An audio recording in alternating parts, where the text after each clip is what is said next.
मार्च 2020 के बाद जब से ये लॉकडाउन अनाउंस हुआ था, जिंदगियां इतनी तेजी से बदली हैं। लोगों के जीवन ने एक ऐसा करवट लिया है कि कभी किसी ने इस तरह की चीजों के बारे में कभी नहीं सोचा था। और खास तौर पर इसका सबसे ज्यादा प्रभाव पड़ा है हमारे एजुकेशन के ऊपर। ऐसे में सेल्फ लर्निंग सभी स्टूडेंट्स और जो पढ़ाई छोड़ चुके हैं उन सभी लोगों को एक ऐसी स्किल हमें हमारे भीतर डेवलप करनी चाहिए जो हमें इस तरह की कोई भी सिचुएशन हो तो भी और नहीं हो तो भी हम अपने लर्निंग्स को और भी ज्यादा अच्छी तरीके से और बहुत ही बढ़िया तरीके से सीख सकते हैं।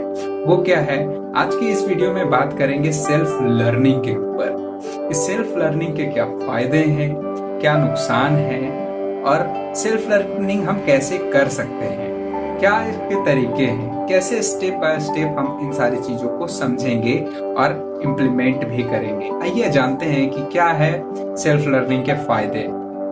देखिए, पहली बात तो ये समझ लीजिए कि सेल्फ लर्निंग है क्या। सेल्फ लर्निंग जैसे कि नाम से ही जाहिर होता है कि सेल्फ यानी कि खुद, लर्निंग यानी कि सीखना, खुद से सीखना, चीजों को देख करके, चीजों को सुन करके, पढ़ करके, ये सारी चीजों के माध्यम से जो हम सीखते हैं उसे हम सेल्फ लर्निंग कहते हैं। हमारे बीच ज्यादा से ज्यादा स्कूली शिक्षा को इतना ज्यादा महत्व दे दिया है कि हमने सेल्फ लर्निंग जैसे स्किल्स को कभी भी उतना तवज्जो ही नहीं दिया।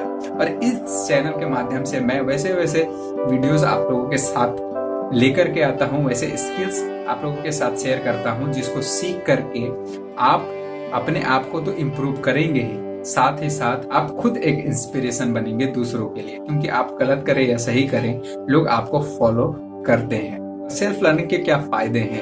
पहली बात तो ये समझिए कि सेल्फ लर्निंग क्यों इतना महत्व रखता है। पहली बात तो इलोन मस्क ने भी ये कहा कि हमें स्कूली शिक्षा के बारे में उतना नहीं सोचना चाहिए, क्योंकि उन्होंने कभी भी बड़े बड़े कॉलेजों में जाकर के डिग्रियां नहीं ली। उन्होंने खुद सेल्फ स्टडी किया और रॉकेट बना दिया।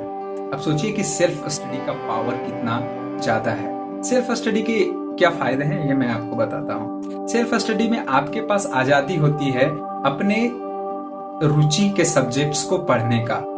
आपके पास फ्लेक्सिबिलिटी होती है, जब भी समय मिले आप अपने नॉलेज को और भी बढ़ा सकें। सेल्फ स्टडी से आपके पढ़ने की जो क्वालिटी होता है वो बढ़ जाता है।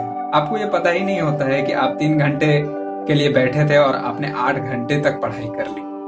और इसके साथ में आप पढ़ते ही नहीं हैं, आप नए नए स्किल्स भी सीखते चले जाते हैं। इसमें आप कभी भी आपको बोरिंग फील नहीं होता, आप डिस्ट्रैक्टेड फील नहीं करते। आइए जानते हैं कि सेल्फ लर्निंग के क्या क्या नुकसान है। आपको फ्लेक्सिबिलिटी होती है जो आपको डिस्ट्रैक्शन की ओर लेके जा सकता है। अगर आपको क्या पढ़ना है ये मालूम नहीं है तो आपको कौन से सब्जेक्ट्स या कौन से स्किल के बारे में जानकारी हासिल करनी है, अगर नहीं मालूम है तो ये आपके लिए नुकसानदेह होगा।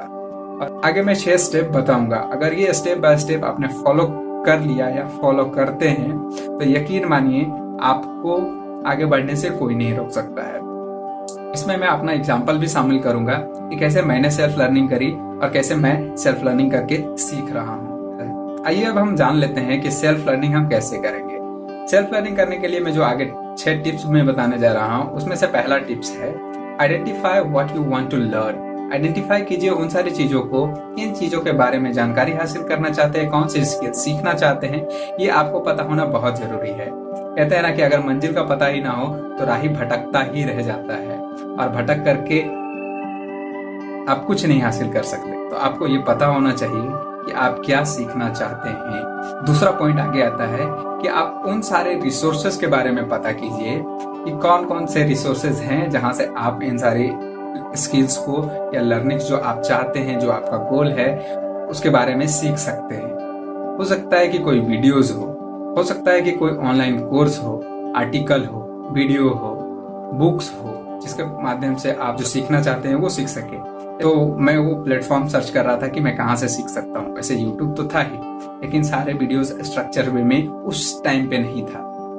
तो मेरे एक दोस्त ने सजेस्ट किया मुझे EDX प्लेटफॉर्म, जो एक ऑनलाइन प्लेटफॉर्म है जहाँ पे दुनिया भर के टॉप यूनिवर्सिटीज कोर्स ऑफर करते हैं। आप वहाँ फ्री में जाकर के सीख सकते हैं और आपको सर्टिफिकेशन चाहिए तो आप पे करके वहाँ से सर्टिफिकेट भी ले सकते हैं। तो मुझे बहुत अच्छा लगा। मैंने वो सारे प्लेटफॉर्म को सर्च किया और मैंने पब्लिक स्पीकिंग की एक कोर्स में एनरोल किया और फिर मैंने पढ़ना भी शुरू कर दिया उसे। फिर मैंने एक और कोर्स वहीं से शुरू किया, story telling for social change. मुझे क्लियरिटी हुई पब्लिक स्पीकिंग और स्टोरी टेलिंग में, जो मुझे आगे जा करके जो मैं वीडियोस बना रहा हूँ उसमें मुझे मदद करने लगा। तीसरा पॉइंट है कि जो भी आप पढ़ रहे हैं उसकी नोट्स बनाते जाइए, जो आप अपनी भाषा में समझ रहे हैं। जैसे कि मैं आपको बता रहा हूँ तो मेरे बताने का लैंग्वेज कुछ अलग है, लेकिन आप समझ करके उसे अपने लैंग्वेज में आपने जो समझा है उसको नोट कीजिए, ताकि आपको आगे चल करके इसको रिपीट करने में आसानी हो। चौथा पॉइंट है वो है कि आपने जो भी सीखा है उसे दूसरों के साथ शेयर कीजिए। जहां भी संभव हो पाए आप शेयर करिए। हो सकता है कि आप सोशल मीडिया पे कुछ पोस्ट लिख करके शेयर कीजिए, हो सकता है आप अपने दोस्त के साथ बैठ करके शेयर कीजिए। किसी भी माध्यम से आपने जो सीखा है उसको शेयर कीजिए लोगों तक। इससे क्या होगा कि आप नई नई चीजों को सीखेंगे। और जब आपका दोस्त है, आपका कोई भी फ्रेंड जिसको आप शेयर कर रहे हैं, वो आपसे सवाल पूछेगा तो आप चीजों को और भी अधिक जानने के लिए इनकरेज होंगे। और पांचवा पॉइंट है कि आप रीलर्न कीजिए फिर से। जब मैंने शेयर करना शुरू किया अपने स्किल्स को पब्लिक स्पीकिंग के और स्टोरी टेलिंग के, तो मैंने देखा कि कई सारी ऐसे चीजें हैं जिसको मैंने पूरी तरीके से समझा नहीं है। तो मैंने फिर से क्या किया, रीलर्न करना शुरू किया और फिर डेप्थ में गया और अलग अलग प्लेटफॉर्म से अलग अलग वीडियोस, आर्टिकल और अलग अलग ऑथर्स के आर्टिकल के माध्यम से मैंने उन सारी चीजों को समझा। छठा स्टेप है इम्प्लीमेंट करना। जो भी चीजें आपने सीखी उसे इम्प्लीमेंट कीजिए। तो मैंने क्या किया, मैंने पब्लिक स्पीकिंग सीखी, मैंने स्टोरी टेलिंग सीखी। अब बात थी इसको इम्प्लीमेंट करने का, क्योंकि कहते हैं ना कि implementation is the father of all the learnings, repetition is the mother of all the learnings. जब तक आप इम्प्लीमेंट नहीं करेंगे तब तक क्या आपने सीखा है, क्या रिजल्ट आ रहा है, क्योंकि वो सारी थ्योरी थी। जब उसके प्रैक्टिकल करेंगे तभी तो मुझे अनुभव मिलेगा। तो मैंने क्या किया कि उन सारी चीजों को मैंने इम्प्लीमेंट करना शुरू कर दिया। जब इम्प्लीमेंट किया, उसको दूसरों के साथ शेयर किया, तो मुझे फीडबैक भी मिलने लगे। कई लोगों ने मुझे अप्रिसिएट भी किया इस चीज के लिए। इससे मेरा मनोबल और बढ़ता चला गया और मैंने और भी चीजों पे डेप्थ में जानना शुरू किया और मैं और भी चीजें सीखने लगा, लोगों के साथ शेयर करने लगा। तो इससे क्या हुआ कि मैं कई सारी चीजों को सीखता चला गया। अलग अलग टॉपिक्स, मैंने सेल्स सीखे, मैंने डिजिटल मार्केटिंग सीखी, मैंने वीडियो एडिटिंग सीखी, मैंने वीडियो कैमरा पे बात करना सीखा। तो ये सारी चीजें मैं सीखता चला गया और लोगों के साथ वीडियोस के माध्यम से शेयर करता चला गया, जिससे मुझे लोगों के रिस्पॉन्स भी मिलने लगे और मैंने फीडबैक को पॉजिटिवली लेना भी शुरू कर दिया।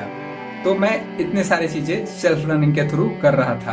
तो मैंने अपने अनुभव के माध्यम से आपको बताया कि आप पहले वो आइडेंटिफाई कीजिए जो आप सीखना चाहते हैं। दूसरा, रिसोर्सेज ढूंढिए जिसके माध्यम से आप सीखेंगे। तीसरा, आप नोट्स बनाते चले जाइए। चौथा, आप दूसरों के साथ शेयर कीजिए आपने जो भी सीखा, कॉन्वर्सेशन कीजिए दूसरों के साथ में जो भी सीखा है आपने। और पांचवा पॉइंट है आप रीलर्न कीजिए। और छठा पॉइंट है आप उन सारी चीजों को इमीडिएटली इम्प्लीमेंट कीजिए। तो ये सेल्फ लर्निंग की जर्नी है। इलॉन मस्क ने भी सेल्फ लर्निंग के माध्यम से रॉकेट बना दिया, खुद ही पढ़ के। अब सोचिए कि सेल्फ लर्निंग कितना ज्यादा मायने रखता है। मनुष्य अपना निर्माता खुद है, तो हमें अपने हिसाब से तय करना है कि हमें क्या सीखना है। कोविड ने भी ये बता दिया है कि जो तयशुदा ट्रेडिशनल सिस्टम है सीखने का, पढ़ने का, उससे हट करके हमें सेल्फ लर्निंग की स्किल को अपने अंदर डेवलप करना होगा, जिससे आप जो चाहते हैं उसमें बेहतरीन हो पाएंगे। आप उन टॉप पे लोगों तक पहुंच पाएंगे जहां आप पहुंचना चाहते हैं, या फिर आप टॉप में से एक होंगे जिसको देख करके लोग फॉलो करते चले जाएंगे।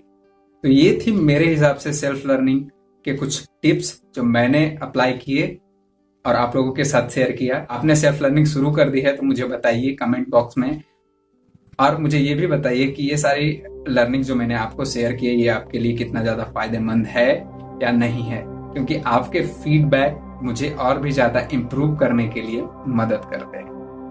अब मिलते हैं अगले वीडियो में किसी और टॉपिक के साथ। तब तक के लिए हंसते रहिए, मुस्कुराते रहिए। धन्यवाद।